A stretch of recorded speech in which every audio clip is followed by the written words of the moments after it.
ನಮಸ್ಕಾರ. ಮಾರಣ್ಣ ಪಾಳ್ಯಗಾರ್, ಸಾಮಾಜಿಕ ಹೋರಾಟಗಾರ, ತುಮಕೂರು. ಕರ್ನಾಟಕದ ಇತಿಹಾಸದಲ್ಲೇನೆ ಒಂದು ಸಮುದಾಯದಿಂದ ಸಹಾಯ ಪಡೆದಂತ, ಅದೇ ಸಮುದಾಯವನ್ನು ನಿರ್ನಾಮ ಮಾಡಲು ಹೊರಟಿರುವ ಮಾನ್ಯ ಮುಖ್ಯಮಂತ್ರಿ ಸಿದ್ದರಾಮಯ್ಯನವರು ಇಂದು 16/9/2025 ಮಂಗಳವಾರ ಬಹುಮಹಡಿಗಳ ಕಟ್ಟಡ 3ನೇ ಮಹಡಿ 331 ಕೊಠಡಿ ಸಂಖ್ಯೆ ಮಧ್ಯಾಹ್ನ 3 ಗಂಟೆಗೆ ಪರಿಶಿಷ್ಟ ವರ್ಗಗಳ ಕಲ್ಯಾಣ ಇಲಾಖೆಯ ಕಾರ್ಯದರ್ಶಿಗಳ ಅಧ್ಯಕ್ಷತೆಯಲ್ಲಿ ಸಭೆ ಮಾಡ್ತಿದ್ದಾರೆ. ಹಾಲು ಮತ ಮತ್ತು ಕುರುಬ ಸಮುದಾಯವನ್ನು ಪರಿಶಿಷ್ಟ ಪಂಗಡಕ್ಕೆ ಸೇರಿಸಲು ಪೂರ್ಣ ಪ್ರಮಾಣದ ಸಿದ್ಧತೆಗಳು ಮಾಡಿದ್ದಾರೆ.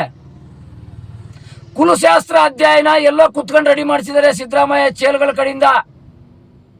ಇಂಥ ಕಟ್ಟ ಕಡೆಯ ಪರಿಸ್ಥಿತಿಯಲ್ಲಿ ಸಿದ್ದರಾಮಯ್ಯನವರಿಗೆ ರಾಜಕಾರಣಿಗಳು ಪರಿಶಿಷ್ಟ ಪಂಗಡದ ಜಾತಿ ಪ್ರಮಾಣದ ಅಡಿಯಲ್ಲಿ ಗೆದ್ದಿರ್ತಕ್ಕಂಥ ರಾಜಕಾರಣಿಗಳು ಸಮುದಾಯನ ಸಿದ್ದರಾಮಯ್ಯನವರಿಗೆ ಮಾರಾಟ ಮಾಡ್ತಾ ಇದ್ದಾರೆ. ಮಠಾಧಿಪತಿಗಳು ಸುಮಾರು 20-21 ಜನ ಮಠಾಧಿಪತಿಗಳು ಏನು ಮಾಡ್ತಿದ್ದೀರಾ? ರಾಜಕಾರಣಿಗಳ ತರ ನೀವು ಸಮೇತ ಸಮುದಾಯನ ಮಾರಾಟ ಮಾಡ್ತಿದ್ದೀರಾ. ಸಮುದಾಯ ಕಟ್ಟ ಕಡೆಯ ಸ್ಥಿತಿಯಲ್ಲಿದ್ದಾಗ ಸಮುದಾಯದ ಪರವಾಗಿ ನೀವು ಯಾಕೆ ವಕಾಲತ್ತಾಗ್ತಿಲ್ಲ? ಯಾಕೆ ರಸ್ತೆಗಿಳಿತಿಲ್ಲ? ಯಾಕೆ ಉಗ್ರ ಹೋರಾಟದ ವೇದಿಕೆ ರೆಡಿ ಮಾಡ್ತಾ ಇಲ್ಲ? ಸಮುದಾಯದ ಹೆಸರು ಹೇಳಿಕೊಂಡು ಸುಮಾರು ಲಕ್ಷಗಳ ಕೋಟಿಗಳು ಸರ್ಕಾರದ ಅನುದಾನ ಪಡೆದಿದ್ದವಲ್ಲ ಮಠಾಧಿಪತಿಗಳು, ಊಟ ಮಾಡಿ ನಮ್ಮದೇ ಮಲ್ಕೊಂಡಿದ್ದೀರಾ? ಸಮುದಾಯ ಉಳುವ ಅಳಿವಿನ ಪ್ರಶ್ನೆಯಲ್ಲಿದೆ, ಉಳುವ ಅಳಿವಿನ ಸಂದರ್ಭದಲ್ಲಿದೆ. ನಂದು ದೊಡ್ಡ ಮಠ, ನಂದು ದೊಡ್ಡ ಮಠ, ನಂದು ಸಣ್ಣ ಮಠ, ನಂದು 2ನೇ ಮಠ, 3ನೇ ಮಠ, 20-21 ಜನ ಮಠಾಧಿಪತಿಗಳು ಏನ್ ಮಾಡ್ತಿದ್ದೀರಪ್ಪ?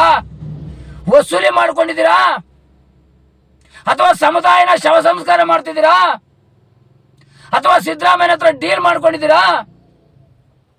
ಸಮುದಾಯ ಕಟ್ಟ ಕಡೆಯ ಪರಿಸ್ಥಿತಿಯಲ್ಲಿದೆ. ನೀವು ಇವತ್ತೇನಾದ್ರೂ ರಸ್ತೆಗಿಳಿದಿಲ್ಲ, ಸಮುದಾಯದ ಪರವಾಗಿಲ್ಲ, ಸಮುದಾಯದ ಪರ ಹೋರಾಟಕ್ಕೆ ನಿಂತಿಲ್ಲ ಅಂದ್ರೆ ಇನ್ಯಾವತ್ತೂ ಮಕ ಇಟ್ಕೊಂಡು ನಾನು ಮಠಾಧಿಪತಿ ಅಂತ ಸಾರ್ವಜನಿಕವಾಗಿ ನಾಯಕ ಸಮುದಾಯದ ಮುಂದೆ, ಪರಿಶಿಷ್ಟ ಪಂಗಡಗಳ ಸಮುದಾಯಗಳ ಮುಂದೆ ಬರಬೇಡಿ. ನೀವು ನಿಮ್ಗೇನಾದ್ರೂ ಇದ್ರೆ ತತ್ಕ್ಷಣ ನಿಮ್ಮ ಸಾಮಗ್ರಿಗಳ ಮುಖಾಂತರ ರಸ್ತೆಗೆ ಬನ್ನಿ, ಸಮುದಾಯದ ಪರವಾಗಿ ನಿಂತ್ಕೊಳ್ಳಿ. ಒಂದು ಕಡೆ ನಕಲಿ ಜಾತಿ ಪ್ರಮಾಣದ ಪತ್ರದ ಅವಳಿ ತುಟಿ ಬಿಚ್ಚುತ್ತಾ ಇಲ್ಲ, ಒಂದು ಕಡೆ ನಿಗಮದಲ್ಲಿ 200 ಕೋಟಿ ತುಟಿ ಬಿಚ್ಚುತ್ತಾ ಇಲ್ಲ.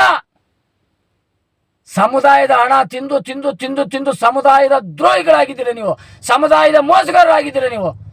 ಸಮುದಾಯಕ್ಕೆ ಮೊದಲನೇದಾಗಿ ನಿಮ್ಮಿಂದನೇ ಶಾಪ ಆಗಿದೆ. ಮೊದಲು ನಿಮ್ಮ ಬಟ್ಟೆ ಬಿಚ್ಚಿಬಿಡಿ, ನೀವು ಬನ್ನಿ, ಕೂಲಿ ಕೆಲ್ಸಕ್ಕೆ ಹೋಗಿ, ಗಾರೆ ಕೆಲ್ಸಕ್ಕೆ ಹೋಗಿ, ಬೇರೆ ಏನಾದ್ರೂ ಕೆಲ್ಸಕ್ಕೆ ಹೋಗ್ರಿ.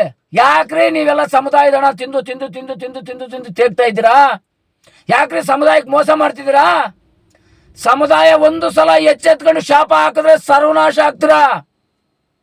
ಸಮುದಾಯ ಒಂದು ಸಲ ನೊಂದ್ಕೊಂಡು ಕಣ್ಣಾಗ ನೀರು ಹಾಕೊಂಡು ನೋವು ಪಟ್ಕೊಂಡು ಶಾಪ ಹಾಕಿದ್ರೆ ಸರ್ವನಾಶ ಆಗ್ತೀರಾ. ಇದು ನಿಮ್ಗೆ ಎಚ್ಚರಿಕೆ ಗಂಟೆ. ನೀವು ಇವತ್ತು ಬಂದಿಲ್ಲ, ಹೋರಾಟದ ರೂಪರೇಷೆ ರೆಡಿ ಮಾಡಿಲ್ಲ, ರಸ್ತೆಗಿಳಿದಿಲ್ಲ, ಸಮುದಾಯದ ಪರ ನಿಂತ್ಕೊಂಡಿಲ್ಲ, ನಕಲಿ ಜಾತಿ ಪ್ರಮಾಣದ ಪತ್ರ ಅವಳು ತಡೆ ಹಿಡಿದಿಲ್ಲ, ವಾಲ್ಮೀಕಿ ನಿಗಮದ ಹಗರಣದ ತಂದಿಲ್ಲ, ನೀವ್ಯಾರೂ ಮಾನ ಮರ್ಯಾದೆ ಇರೋದು ಯಾರೇ ಆಗಿರಲಿ ಮಠಾಧಿಪತಿಗಳಾಗಿ ನಿಮ್ಗೆ ಯೋಗ್ಯತೆನೇ ಇಲ್ಲ, ಯೋಗ್ಯತೆಗಳೇ ಇಲ್ಲ. ನೀವು ಯೋಗ್ಯತೆಗಳು ಕಳ್ಕೊಂಡಿದ್ದೀರಾ. ಸರ್ಕಾರದಿಂದ 5 ಲಕ್ಷ 50 ಲಕ್ಷದವರೆಗೂ ದುಡ್ಡು ತಗೊಂಡಿದ್ದೀರಾ, 5 ಕೋಟಿ ದುಡ್ಡು ತಗೊಂಡಿದ್ದೀರಾ. ಯಾವ ಮಕ ಇಟ್ಕೊಂಡು ನೀವು ಇನ್ನ ಸ್ವಾಮೀಜಿಗಳು ಅಂತ ಬರ್ತೀರಾ? ಯಾವ ಮಕ ಇಟ್ಕೊಂಡು ನಾನು ವಾಲ್ಮೀಕಿ ಸ್ವಾಮೀಜಿ ಅಂತೀರಾ? ಯಾವ ಮಕ ಇಟ್ಕೊಂಡು ನಂದು ದೊಡ್ಡ ಮಠ ಅಂತೀರಾ? ಕಳ್ಳರಿಗಿನ್ನ ಅಧ್ವಾನದು ಬಹಳ ಆಗುತ್ತೆ ನಿಮ್ದು. ಇವತ್ತು ಸಮಾಜದ ಪರವಾಗಿ, ಸಮುದಾಯದ ಪರವಾಗಿ ಬರ್ತಾ ಇರ್ತಕ್ಕಂಥ ಯಾವುದೇ ಸ್ವಾಮಿ ಅವನು ಕಳ್ಳ ಸ್ವಾಮಿ ಆಗ್ತಾನೆ, ಸಮುದಾಯದ ಮೋಸ ಸ್ವಾಮಿ ಆಗ್ತಾನೆ, ಸಮುದಾಯದ ವಂಚಿಕ ಸ್ವಾಮಿ ಆಗ್ತಾನೆ. ಯಾರು ಸಮುದಾಯದ ಪರವಾಗಿ ಬಂದು ನಿಂತ್ಕೊಂಡು ಮಾತಾಡ್ತಿರೋ ಅವರು ನೀವು ವಾಲ್ಮೀಕಿ ಸಮಾಜದ ಸ್ವಾಮೀಜಿಗಳಾಗ್ತೀರಾ. ಇದು ನಿಮ್ಗೊಂದು ಎಚ್ಚರಿಕೆ ಗಂಟೆ. ಜೈ ವಾಲ್ಮೀಕಿ, ಜೈ ಜೈ ವಾಲ್ಮೀಕಿ.